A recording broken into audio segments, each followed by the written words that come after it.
o culto. Posteriormente, nós vamos começar dando algumas pinceladas em liturgia. E eu pretendo deixar aí, ser bem breve na minha exposição, bem assertivo, para que nós possamos ter, ainda que terminando antes do horário do culto, como deve ser, nós tenhamos algum tempo para perguntas, se os irmãos assim já acharem que devem perguntar. Se tiverem alguma dúvida no decorrer da aula, por favor, levante sua mão, para que a gente possa tirar essas dúvidas. Vamos ler todos juntos, uma só voz, Salmo de número 33. Leiamos, todos juntos. Pode ler.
Bom, irmãos, nós vamos orar agora, pedir que o Senhor nos abençoe. Deus amado, nós reconhecemos a Tua onipotência, a Tua soberania, e ao mesmo tempo o Teu cuidado sobre todos nós, revelados na Tua palavra, e pedimos que o Senhor nos abençoe no bom entendimento das verdades que nós vamos estudar nesta tarde. Nós oramos em nome de Jesus. Amém. Bom, meus irmãos, esta aula que nós vamos ter hoje, ainda seguindo uma parte do nosso propósito, estamos preparando o material de junho, mas essa é uma parte do que eu falei no encontro da fé reformada que eu fui preletor. Eles, em determinado momento, me pediram para interromper o curso das palestras e falar sobre culto. Eu tinha ido para falar sobre os 5 pontos do calvinismo no aconselhamento, e estava vendo uma celeuma, algum problema na área de culto que eu não estava percebendo, e aí eles pediram para que se eu pudesse preparar. Então eu juntei algum material que eu tinha com outro e saiu uma ideia interessante. E aí, reunidos aqui estão alguns bons princípios para nós a respeito de culto. Então, uma das dificuldades que as pessoas revelam hoje é entender o que é o culto e para que ele serve. Daí a multiplicidade de liturgias presentes no nosso país, na nossa igreja e na nossa cabeça. E por conta disso fica uma confusão, e eu quero dar alguns princípios gerais. A gente vai passar por culto, entrar em liturgia, cair em música. Porque no final, sempre, essa era a minha tese e a minha experiência lá em outros lugares. Alguns aqui já me acompanharam falando sobre o Salmo 150 em outros lugares, em outras igrejas. A minha experiência pessoal, pode não ser grande coisa, mas é só o que eu tenho, é de que no final das contas, o problema litúrgico sempre diz respeito à música. Mas eu acredito que música deve ser o último assunto da pauta culto e liturgia, porque ela não é a causa, mas o efeito dos problemas. A culpa não é da música. Música é um reflexo direto da nossa teologia, como o nosso culto também é. Então, nós vamos começar aí com uma citação feita por... essa citação eu estou citando de um livro do John MacArthur Jr. E ele diz assim: muitas pessoas acreditam que Deus aceitará qualquer coisa oferecida por adoradores bem intencionados. Então, só para você se lembrar, porque eu escolhi falar também sobre isso. Nós temos ouvido desde sexta até agora, ouvimos na sexta-feira, quem esteve presente, reverendo Alfredo falar de Uzá, quando estendeu a mão à arca e a tocou, e Deus o matou ali, o fulminou ali. Um detalhe que é interessante você notar da narrativa desse texto, lá no livro dos Reis, é que Deus chamou aquilo de irreverência. E o matou ali por esta irreverência. E eu sempre ilustro essa situação, mostrando que Uzá era muito mais bem intencionado do que nós. Você está num carro novo. A Bíblia é clara ao dizer que Davi separou o que havia de melhor, pegou um carro zero para pegar a arca e levar daquela cidadezinha na beira da estrada até Jerusalém. Mas o carro zero da época de Davi não é igual o nosso carro zero, que o amortecedor vem fofinho. O carro zero da época de Davi vinha duro. E ele era amortecido à medida do uso. Então você está naquele terreno íngreme, num carro duro ainda, sendo puxado, uma série de dificuldades de manobrar um carro desse, e a arca, só a arca do Senhor está aqui atrás. Só tem a presença de Deus aqui atrás. Ó. E de repente ela vai cair. Os bois tropicaram, como diz o texto, deram uma vacilada, a arca está escorregando e vai cair no chão. Ela é feita toda de ouro. Ela é limpa e límpida, tão bonita que dá para você se ver como num espelho. Aquele negócio vai cair no chão. Ali dentro estão as tábuas da lei, a vara de Arão, o maná, e sobre ela se invoca a presença de Deus. A minha pergunta é, você vendo a arca cair, o que é que você faria? O que eu faria muito pior do que Uzá. Eu me lançaria sobre a arca com as duas mãos e seguraria e desejaria ser tido por herói. Eu livrei a arca de cair no chão. Mas Deus o matou ali por essa irreverência. E a minha pergunta é, Uzá não era um homem bem intencionado? Uzá não tinha a melhor de todas as intenções. Porque Deus chama de irreverência e mais, o mata. Você achou que Acã tinha sofrido porque morreu ele e sua família. Uzá, o mais bem intencionado moço de toda a história, morreu fulminado porque Deus chamou de irreverência. E diz a Bíblia que Davi temeu ao Senhor. Davi era rei. E sabia muito bem, se fosse qualquer outro rei, mas era Davi. E sabia muito bem que a arca não podia ser tocada por mãos humanas. Estava na lei. E que a arca devia ser carregada por meio de varais, também feitos de ouro, muito provavelmente no canto da carroça. Aqueles varais eram passados por entre as argolas, de modo que nunca um ser humano tocasse a arca. O único que tocou a arca e sabia como era, morreu. Vou usar. Durante anos tinha sido assim, mas Davi quis inovar. E é por isso que eu gosto desse exemplo. Porque Deus não é muito aberto a inovações nas coisas que dizem respeito ao culto. Davi tentou inovar. Davi pegou o que havia de mais moderno, que era um carro novo, o que havia de mais esplêndido, e Deus não aceitou. Não aceitou a ideia de Davi, não aceitou as intenções de usar. E quando a arca finalmente veio para Jerusalém, veio a pé, nos varais, no ombro de sacerdotes, do jeitinho que prescrevia a lei. Então, quando o John MacArthur diz um negócio desse, ele não é maluco, ele não é doido, ele está certo. Muitas pessoas, repito, acreditam que Deus aceitará qualquer coisa oferecida por adoradores bem intencionados. Está claro, porém, que a sinceridade não é prova de um culto verdadeiro.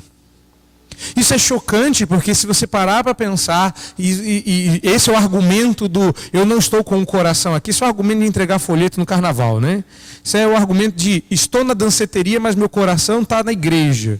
Isso é o argumento do Deus aceita o meu culto porque eu sou sincero. Deveria ser chocante nós nos lembrarmos de que sinceridade não é prova de um culto verdadeiro. Qualquer culto anormal ou elaborado por conta própria são totalmente inaceitáveis para Deus. Com o que eu concordo, mas talvez alguém teme e acredite que John MacArthur está sendo um pouquinho duro. Então, o que eu faço? Eu acho que o John MacArthur é uma boa autoridade, mas não é uma autoridade do tipo confissão de fé. Aí o que eu faço? Eu cito a confissão. E olha o que a confissão de fé diz. Mas o modo aceitável de adorar o verdadeiro Deus é instituído por Ele mesmo e tão limitado pela sua própria vontade revelada, que não deve ser adorado segundo as imaginações ou invenções dos homens ou sugestões de Satanás, nem sob qualquer representação visível ou de qualquer outro modo não prescrito nas Santas Escrituras. Agora não dá para discordar, se trata só do símbolo de fé da nossa igreja. Então o que nós cremos? Todo mundo aqui crê. Todo mundo aqui crê nisso. Se de repente você descobrir que não crê, você está na igreja errada. Bem-vindos à igreja presbiteriana, que nós confessamos a confissão de fé de Westminster, muito prazer. Essa confissão de fé é um trechinho dela, quando fala sobre o culto, em determinado momento, se não me engano no parágrafo 2 ou 3, não, no parágrafo 1 ou 2, diz o seguinte: mas o modo aceitável de adorar a Deus, o Deus verdadeiro, é instituído por Ele mesmo e limitado à sua própria vontade, e não deve ser adorado por qualquer outra forma, por mais bem intencionada que ela seja. Na minha humilde concepção, se nós estivéssemos no Antigo Testamento e os cultos que nós fazemos hoje por aí, não estou falando nós aqui, mas os cultos que os evangélicos têm feito hoje, mas que tinha de pilhas de usar, amontoadas pelas igrejas, não ia dar assim para contar. Deus não aceita. Mas pior do que Deus não tomar uma atitude desse tipo, é sabermos que estamos fazendo algo totalmente à toa, não estamos fazendo nada que Deus aceite. Termino essa série de citações com o pastor Hermes Maia. Tá? O calvinismo, com sua ênfase na centralidade das Escrituras, é mais do que um sistema teológico, é sobretudo uma maneira teocêntrica de ver, interpretar e atuar na história. Eu não entendi porque não fala de culto. Não precisa. Se você esteve aqui nos últimos 2 dias, você não precisa que essa citação fale de culto. Porque ela não precisa falar de culto, ela está falando de cosmovisão. Não pegaram ainda? O calvinismo é uma cosmovisão, ou seja, uma maneira teocêntrica de ver, interpretar e atuar na história. O que é uma cosmovisão? É uma lente com a qual você vê, interpreta e atua na história. E o calvinismo tem qual diferencial? Centralidade das Escrituras. Faça um raciocínio lógico aqui. Se o calvinismo fala de centralidade das Escrituras para a vida, logo o culto vai ter sua centralidade nas Escrituras. Estamos todo mundo na carroça ainda? Ninguém ficou para trás? Podemos prosseguir? Ok. Agora o que você vai ler aí já não é uma citação, esse texto aí já é meu, não é? Não sei se dá para você enxergar, se não der, preste bastante atenção. No primeiro parágrafo eu digo o seguinte: o entendimento errôneo dos conceitos acerca da liturgia e do culto tem aberto brechas para a entrada de corpos estranhos no culto presbiteriano reformado. Então sim, tem coisa estranha acontecendo no nosso culto, porque abrimos o nosso entendimento sobre liturgia e sobre culto, e isso possibilitou a entrada de um negócio que não tem a ver com a nossa história. Então, no segundo parágrafo eu digo, seria então importante tratar de liturgia? Pergunto. Talvez não, se não fosse por este motivo, que muitas igrejas se dividem, que pessoas abandonam as igrejas tradicionais e que se abandona a autoridade das Escrituras. Esse texto que você está lendo aí é o segundo parágrafo da minha monografia sobre liturgia. Esse texto é meu, eu escrevi e me submeti à prova. Qual é a minha tese? Essa. Liturgia é um assunto de só menos importância? Não seria. Se não fosse esse o motivo de gente sair da igreja, vai dizer que você não conhece ninguém que saiu de uma igreja na vida por motivos litúrgicos. Se é que você não veio parar aqui por isso. Que igreja divide? Quem não conhece uma história de uma igreja que dividiu porque chegou uma tarde de bateria? Ninguém conhece uma história dessa? Nunca ouviu falar? Sim ou não? Né? Então, e liturgia, e bateria não é liturgia? Vai dizer que é pregação, não é? Não é? As pessoas abandonam a autoridade das Escrituras. A Bíblia diz isso. Mas eu não gosto. Mas eu prefiro aquela outra igreja que faz assim. Então, as Escrituras não agradam todos os gostos pessoais. Que se abre uma nova igreja, que se funda outra nova denominação. Esses são os motivos, todos eles litúrgicos. Muito embora seja um problema que nos aflige e perturba, muito pouco se tem falado acerca desse assunto. Então, pessoas sofrem por conta disso, igrejas sofrem por conta disso, e nós falamos pouco sobre este assunto. Então, a minha pergunta é, o que é, afinal, liturgia? Está ali, são as 3 possíveis traduções dessa palavra.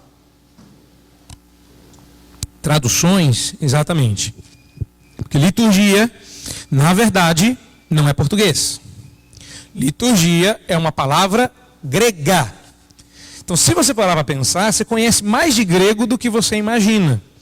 Então, eu cresci com a minha mãe sempre perguntando se quando eu não entendia o que ela falava, aspas, né? Não entendi, entre aspas, nota de rodapé, entender igual a desobedecer deliberadamente. Então ela me perguntava, eu estou falando grego? Mas depois de uns anos, eu já meus 18, 19, não estava casado, mas eu ainda era desobediente. Hoje eu desobedeço e minha mãe não sabe, né? E aí ela me perguntou uma vez, se eu estou falando grego? Eu falei, dessa vez, se fosse, eu sabia. Eu já estava no seminário e já sabia grego. Não era outro problema, né? O problema do grego foi resolvido. Eu aprendi grego para minha mãe falar e eu não ter desculpa. Você também sabe grego. Você sabe grego. Só que você não sabe o que essas palavras em grego significam. Liturgia é grego. Você não sabe ainda, mas eu vou falar em grego e você vai entender em português. Quer ver? Dom de línguas, ó. Lancei. Agora você vai entender aí, ó. Eu vou ler grego. Liturgia. Quem entendeu? Isso é dom de língua, não pode não. É a mesma coisa. Mas o que significa a palavra liturgia? Significa literalmente serviço, trabalho. Nós usamos para culto. Até hoje, em algumas denominações de língua inglesa, você não vai ao culto, você vai ao serviço. porque é o que significa liturgia. Então, liturgia literalmente significa pessoas trabalhando, e não pessoas se divertindo, e não pessoas se entretendo. Quando você vai à igreja e começa um culto e tem uma liturgia, você vai... O quê? Serviço? Não. Se você vai, é o quê? Servir? Lindo. Mas é outra coisa. Você vai trabalhar. Mas eu vou trabalhar? Mas eu não venho aqui para dar uma relaxada, para esquecer do meu serviço? Resposta? Resposta? É duro, né? Puxa, mas não é o dia do descanso. Mas culto significa trabalho. E aí a gente já começa a trabalhar aqueles temas sobre os quais nós vamos nos endereçar nos próximos meses. Um deles, guarda do domingo. Porque afinal de contas, Deus não espera que você fique vagabundeando no domingo, dando vez à preguiça, mas que você mude de trabalho. A ideia é que você sempre trabalha para Deus, e você sempre serve a Deus, e você sempre cultua a Deus. Mas existe uma hora, um dia, em que você vai fazer isso especialmente para Ele. Então você tem um serviço secular, e você tem um serviço divino. Você tem adoração usando as coisas seculares, como o seu trabalho, sua respiração e tudo mais, mas tem um dia que você vai fazer o culto solene. Então, liturgia significa pessoas trabalhando. Isso vai aparecer cerca de 15 vezes no Novo Testamento com essa significação, tá? Então não significa pessoas se divertindo, se alegrando. Liturgia também não é aquele programa impresso que coordena o culto, não é? Não tem liturgia hoje? Tem. Mesmo que você não tenha nada impresso, mesmo que você não tenha um papel, tem liturgia. E liturgia é o que a gente faz, não é o que está lá não é o programa, não é o primeiro texto, segundo texto, é o que a gente faz, é o ler do texto, é o cantar da música, é o prestar atenção na oração, é o prestar atenção no sermão, é o colocar em prática na vida, e isso é trabalho. Então vir à igreja dá trabalho. Então se você achava que dava trabalho antes, mais ainda, né? Então o que nós podemos dizer no final das contas? Que liturgia é a manifestação pública do encontro de Deus com o seu povo. Quer simplificar? Ir ao culto e ir à liturgia é a mesma coisa. Culto é liturgia. Não há uma dúvida? Tranquilo? Culto é liturgia. Liturgia é culto. Então é redundância. Não chega a ser um pecado, mas revela um pouco de desconhecimento quando você pede a liturgia do culto. Culto é...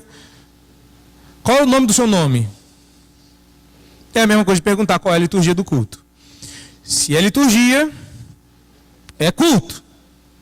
Tá? É redundância. É igual subir para cima, liturgia do culto. Tá? O que é culto? É liturgia? Não. Agora culto é uma palavra um pouquinho mais abrangente que liturgia. Tá? O que literalmente nós fazemos então? Eu podia dizer o que é liturgia aqui e explicar, mas vamos trabalhar com a ideia de culto. Tá? O culto público é um ato religioso através do qual o povo de Deus adora o Senhor, entrando em comunhão com Ele, fazendo-lhe confissão de pecados e buscando pela mediação de Jesus Cristo o perdão, a santificação da vida e o crescimento espiritual. É a ocasião oportuna para a proclamação da mensagem redentora do Evangelho de Cristo e para a doutrinação e congraçamento dos crentes. Não faz tudo isso no culto? Faz tudo isso no culto. Então, lembre-se, crescimento espiritual, santificação, busca do perdão, o usufruir da obra vicária de Cristo, o anúncio do Evangelho, a doutrinação, até o congraçamento dos crentes, tudo isso o culto fornece. O problema é que a gente não acredita que o culto do jeito como Deus manda, do jeitinho que Ele manda, vá providenciar tudo isso que está sendo dito aqui. Então parece que se a gente senta e adora o mesmo Deus cantando a mesma música, eu não estou me congraçando com o meu irmão. Só se eu tiver que parar e passear com ele, dar um abraço nele, pega no joelho dele, proclama sobre a vida dele, profetiza e receba. Não necessariamente. Pode ser tudo isso falsidade, inclusive. Né? Vai, dê um abraço no seu irmão lá no fundo. Você sempre abraçar o seu amigo lá do fundo. E não é uma pessoa com quem você tem dificuldades, com quem você precisa trabalhar, ou com a confrontação. Então, não necessariamente. Tudo isso vai acontecer quando nós obedecermos a Deus. O culto cristão é a dedicação de nós mesmos a Deus, com a aceitação de sua paternidade, soberania e misericórdia, e exultante reconhecimento de sua glória, majestade e graça. O culto cristão é prestado espiritualmente com o auxílio do Espírito Santo, tem Jesus Cristo como o único mediador e baseia-se no conhecimento verdadeiro de Deus. Irmãos, culto só pode ser prestado por crente. Por quê? Porque o culto é oferecido por meio, isso significa de mediador, por meio de Jesus Cristo. Então, quando a gente faz um, abre aspas, culto evangelístico, fecha aspas, e a gente chama o ímpio para cultuar, enquanto ele não se converte, Deus não aceitou o culto dele. E é por isso que é uma bobeira, ou como diz o reverendo Milton, uma bobice, você pedir para ímpio, que acabou de ouvir o evangelho, orar pedindo para receber Jesus no coração. Porque a oração de quem não a oferece em nome de Jesus, Deus não ouve. Deus não aceita, Deus não ouve. Fala, mas como é que o camarada vai orar então? Se ele não é crente, não vai. Mas se ele orar, já não precisa pedir para Jesus entrar. Porque se ele orou, Jesus tem que interceder, não tem? Mediar, pelo menos, que intercede ao Espírito, né? Jesus tem que mediar. Então não faz sentido. É igual a gente, quando a gente entra na casa dos outros e diz, posso entrar? Você já entrou, meu querido. Você já entrou. Você tem que falar, dá licença, já entrei. Mas a gente sempre pergunta se pode entrar depois que entra, não é? Ele é crente pedindo para Jesus, Jesus pode entrar? Eu falei, querido, você já entrou. Senta aí. O culto é oferecido em nome de Jesus. Então pense bem, evangelizar não é culto. Evangelizar é expressão de culto, mas não é cultuar. Quando você evangeliza, você adora a Deus, mas repare, não é a mesma coisa que culto. Então culto evangelístico é um negócio meio estranho. Porque culto é oferecido em nome de Jesus. Então você vai fazer culto na casa de quem não crê, você cultua na frente dos outros, mas você não cultua com. Porque a nossa união é em Cristo. É a mesma coisa. Logo quando eu cheguei aqui em Poá, não vou dizer quem, me perguntou por que a gente não chamava um conjunto adventista para cantar no culto. E aí a pessoa não gostou muito da resposta, não entendeu, falou, mas a gente canta as músicas do adventista. Então vou explicar para vocês como é que funciona o processo. Quando um crente canta a música do adventista, Deus aceita, porque a letra é boa, está na Bíblia. Agora, quando um adventista canta a música dele, Deus não aceita. É sério. Fica estranho isso, não é? Porque o adventista não acredita que Jesus seja Deus. Mas eles dizem isso, eu sei, irmão. Esse é o drama da minha vida.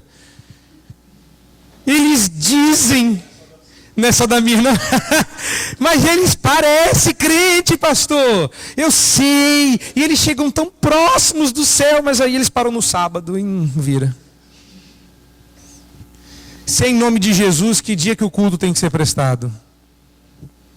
Que dia? Gente, que dia? Deu um negócio agora, hein? Vocês sabem que dia que tem que cultuar a Deus, né? Domingo. Me mata de vergonha que tem visita na casa. Ainda bem que vocês estão todo mundo aqui. Domingo. Então, quando você adora no sábado, você está dizendo que Cristo não ressuscitou. Você está ignorando o sacrifício redentor que foi consumado não na cruz, mas na ressurreição. Então, quando você fala, Deus aceita. Não entendeu ainda? Lembra do finalzinho de Jó. Se você tiver dificuldade, abre lá no capítulo 42. Você vai ver lá no finalzinho do livro de Jó que Deus vai perdoar os amigos de Jó. A intenção de Deus é perdoar os amigos de Jó. Deus deseja derramar misericórdia sobre os amigos de Jó. Mas aí, no finalzinho, na hora que Deus está para perdoar ele de Jó, você vai oferecer sacrifício por eles. Você vai pedir perdão por eles. Porque você eu vou ouvir. Deus não chegou para ele, faz para ele e disse: rapaz, toma vergonha nessa sua cara que você está testando meu servo. Eu vou lhe perdoar, mas peça, implore por perdão, confesse seu pecado. Não. Jó é quem tem que orar para que Deus perdoe os camaradas. Então, para mim é muito tranquilo que quando você fala, Deus ouve. Mas quando o outro fala, Deus não precisa ouvir. Ouve se quiser, soberanamente, e isso não implica necessariamente em redenção. Isso só porque estamos falando de culto. Vamos prosseguir. Oi. Não estou dizendo isso. Eu estou dizendo que eles precisavam de um mediador. E Jó era um tipo de Cristo.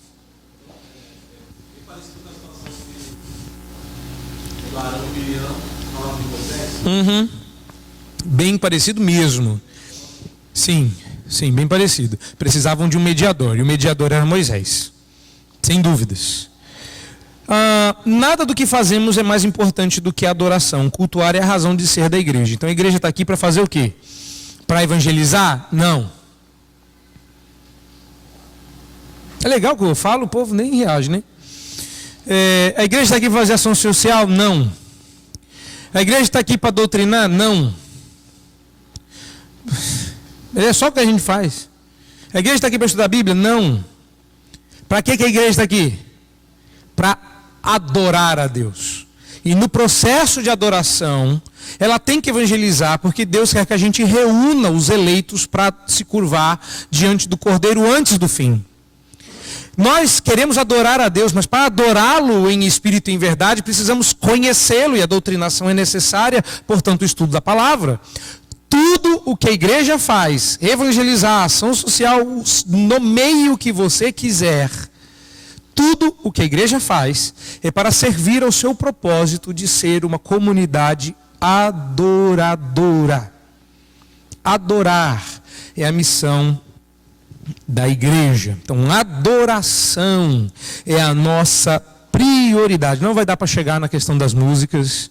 Vamos ter que parar na questão do culto. Então, vamos gastar um tempo para entender isso.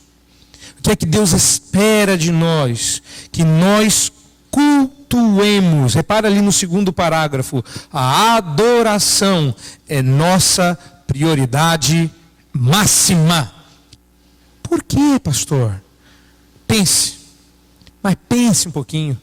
Mas a igreja não tem que fazer ação social? Tem. Claro que tem.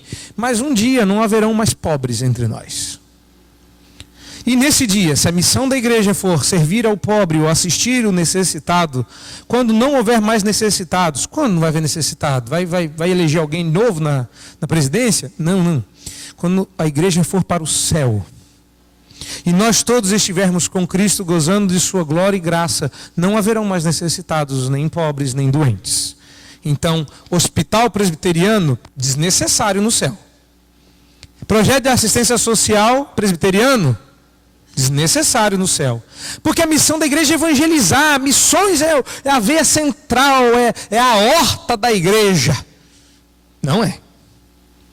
A igreja precisa fazer alguma coisa agora que ela possa continuar fazendo o resto da eternidade, e esta será a sua identidade. Se a nossa identidade serve só para o que está aqui, Paulo já adianta isso. Se nossa esperança se limita às coisas deste mundo, somos as mais infelizes das igrejas, quando a gente acha que tudo que a igreja tem para fazer está nesse nível. Não está. Qual é a missão da igreja? Evangelizar. Não pode ser. Quem você vai evangelizar no céu? Vai entregar folheta aonde? A Dani vai responder, ela vai dizer onde a gente vai evangelizar. Não, brincando.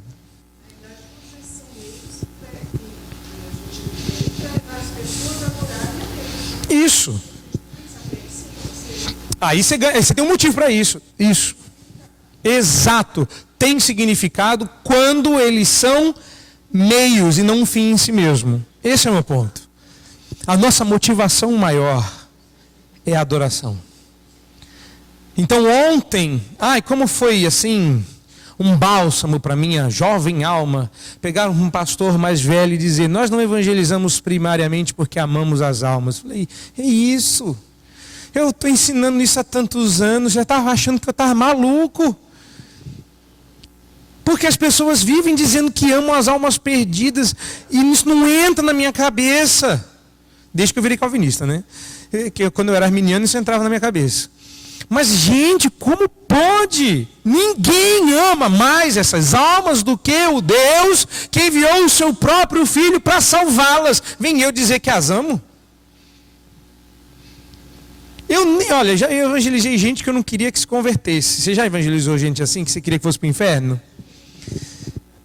Tem uns que se converteram e você fala: não, Deus, desgraça, passar o resto da eternidade com esse infeliz. Aí você negocia com Deus, né? Senhor, leva ele ou leva eu, né? Mas não. Melhor não. Pode ser que, né? Fazer a proposta é estranha, né? Que vai que Deus leva você e você fala: poxa, Deus, mas era para me levar para o céu, né? Não era para levar para cá. Pense bem nisso. Você não evangeliza porque você ama as pessoas. Você evangeliza porque a sua missão é reunir os eleitos para adorar o Cordeiro. Porque a missão da igreja é a adoração. E quando nós entendemos que o culto é a prioridade máxima, tudo o que a igreja faz passa a ter significado. Passa a ter vida. Passa a ganhar um ar diferente. Então, terminando. Não somente a Bíblia que enfatiza a importância da adoração. A herança presbiteriana reformada faz o mesmo. Mas se a Bíblia só enfatizar, já estava bom, né? Mas o fato é que você faz parte de uma tradição cuja ênfase é em adoração. Olha só que interessante. Você faz parte de uma igreja que historicamente enfatiza a adoração. Muitos historiadores modernos, ou seja, gente que está viva hoje, do período da Reforma, gente que estuda a época da Reforma, tem feito com que a personalidade marcante de Lutero acabe obscurecendo o coração da Reforma suíça e calvinista. Por que isso? Porque Lutero realmente era alguém impressionante em termos de personalidade. Um homem de personalidade firme, um homem que impressiona. A história dele saiu em filme. Ninguém lançou um filme de João Calvino. É um filme sem graça. Um filme de João Calvino é um filme chato. Você vai pegar um homem sentado numa escrivaninha que molha a pena do tinteiro e escreve. Lê a Bíblia e escreve. Molha a tinta, lê um livro e escreve.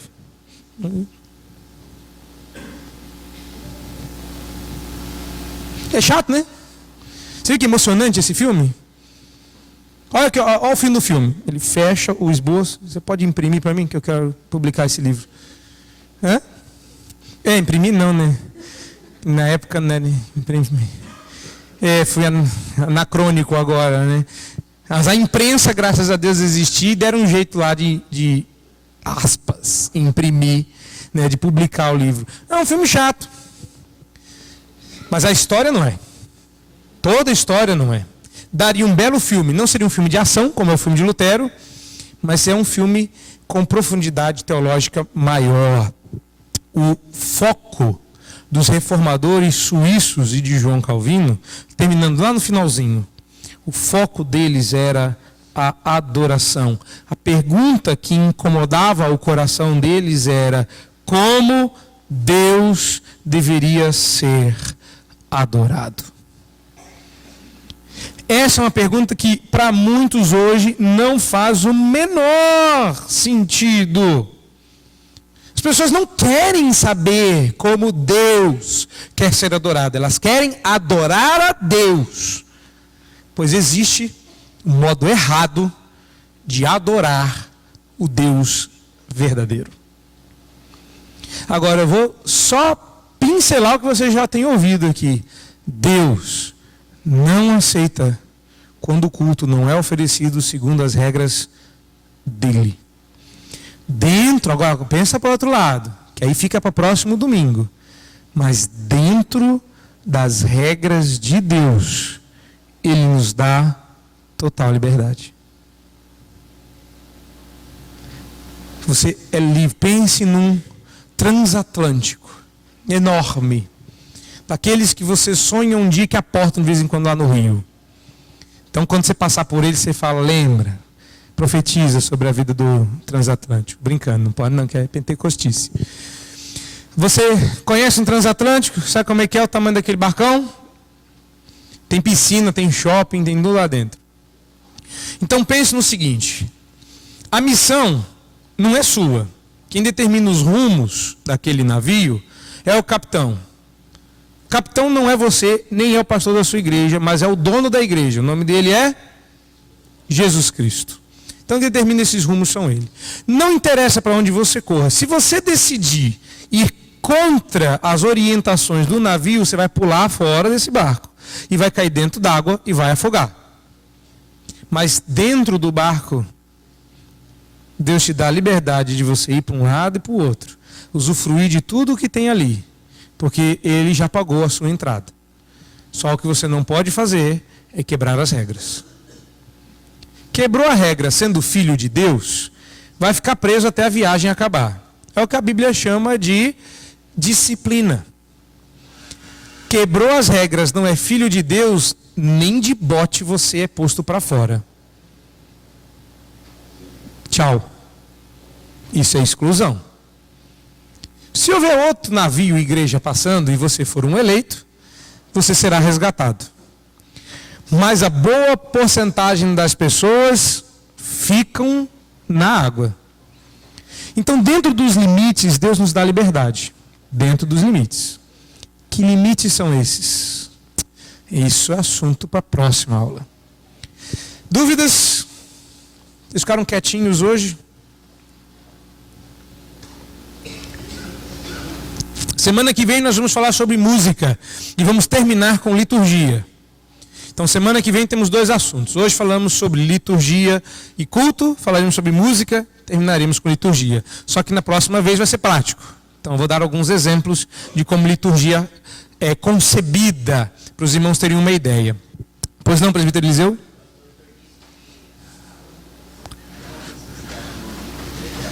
Isso. É que a gente pensa que esse cântico é o da segunda, né? Segunda-feira. Vamos lá trabalhar amanhã. Né? Mas não é? Vamos nós trabalhar. Falar amanhã, Senhor. Não é? E não é, é para hoje. Mais alguma dúvida? Bom, irmãos, não temos dúvida. Nós vamos encerrar. Você tem alguns poucos... Oh, perdão, não tinha visto aqui.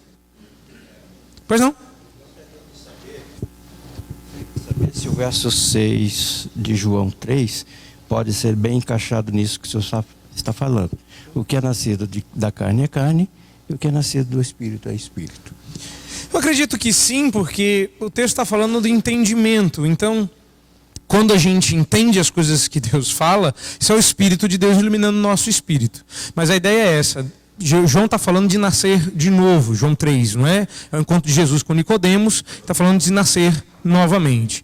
E ele está explicando, para que você entenda as realidades espirituais, você precisa ser nascido do Espírito, porque a carne não é do reino dos céus. Então o que é nascido de carne, não passa disso. Mas o que é nascido do Espírito, pertence a ele. Então essa é a ideia. Então de certa forma encaixa sim. Sim, exatamente. Exatamente. Por isso que a nossa adoração é em espírito e em verdade. Muito bem. Meus irmãos, vamos orar para encerrar esse nosso momento de aula.